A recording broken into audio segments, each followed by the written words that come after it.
Okay, do I need to leave my exercise session absolutely wiped out, with nothing left, with no soul, with blood and guts on the floor? Absolutely, yes, you do. Especially if, like me, you were raised Catholic and whoosh, whoosh, whoosh, and you feel this self-flagellating need to punish yourselves. No, you do not need to leave the gym fucking exhausted. It's actually the opposite, in fact.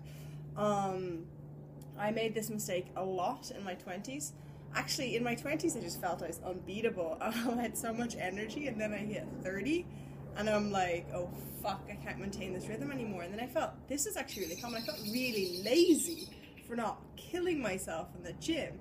And then I realized, well, fuck, like, I go to the gym, I work out, I don't push myself as hard, I still push myself, but I leave and I feel good and I want more the next day rather than bam, bam, bam, bam, bam. And this is actually quite problematic with, especially with like the boot camps that are out there, the high intensity exercise that is out there, and like the Spartan races and fucking obstacle races. And it's like, oh, we're at war, we're at war. We're not a fucking war.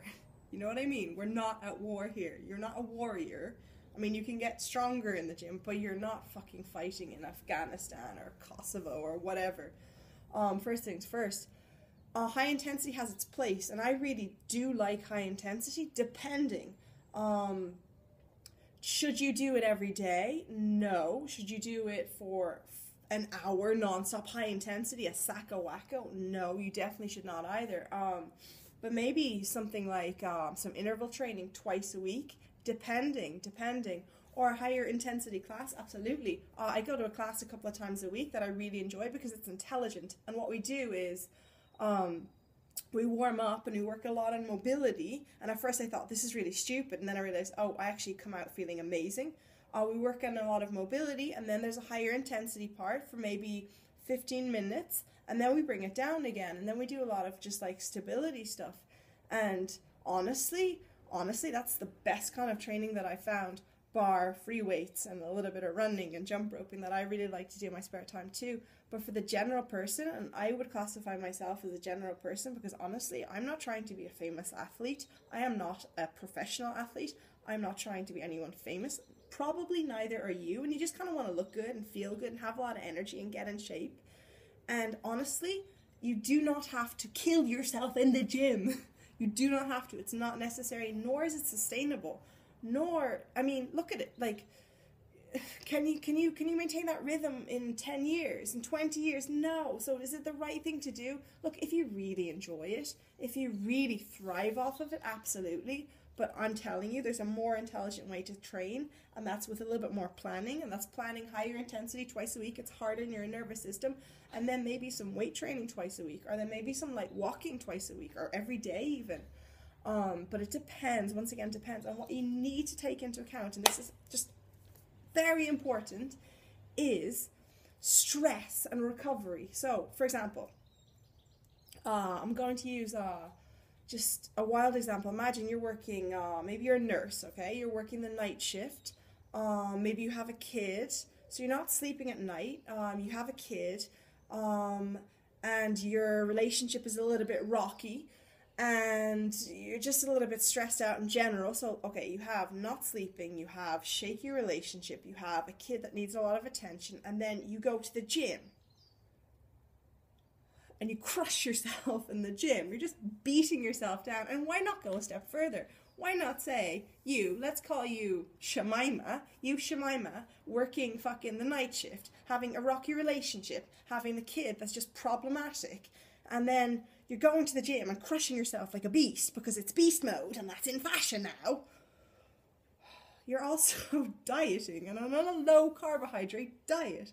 So you're just basically, honestly, you're running yourself into the fucking ground. And maybe for a while you feel amazing. Maybe you're running off of adrenaline. You have all this energy. You see yourself in the mirror and you think, oh, I look really good. You're like, abs, yeah. And then after a while, this starts to happen. Boom. Honestly. There's a more intelligent way. What should you do if you are Shemima? Well, actually walking will be really good. Something like weight training will be really good because you're under a lot of stress. And think of it like a glass. and you're building all this stress up and up and up and up, and you're adding to it, and then eventually the glass is overflowing and you're going down the fucking toilet. So you want to make sure that you're recovering well. And what is recovering well? Eating enough food, especially women. Eat your fucking protein. Eat your fucking calories. Vegetables don't make you fat. And then eat your carbohydrate, eat your rice, eat your sweet potato, eat your white potato. Just don't eat your cookies. Don't eat so many cookies. Don't eat so many white bread, like Bimbo white bread. Make sure you're sleeping 6 to 8 hours. I'm not going to say 8 hours because some people just thrive off 7 or 6 or whatever, but generally 8 hours. And make sure you're managing your stress. I'm not going to say eliminate stress because that's just stupid. But manage your stress. Don't stress out about things if it's unnecessary. Oh my God, I have this date and what's the guy going to think? Or, oh my God, my boss gave me a funny look at work today. Am I going to get fired? Look, relax. Just chill out. And I'm the first person to say that I'm fucking cuckoo and I wind myself up to no end. And it's something that I'm learning to. And I know for many of you, you need to just calm the fuck down. So high intensity. It has its place. High intensity interval training, a higher intensity class. Okay, every day, no. And maybe if it isn't a class, a really great idea, as what I'm doing is an hour class, maybe 20 minutes of that is higher intensity and the rest is strength, the rest is mobility, because I honestly want to get to my 70s, 80s, and 90s and be continually able to exercise and go for a walk.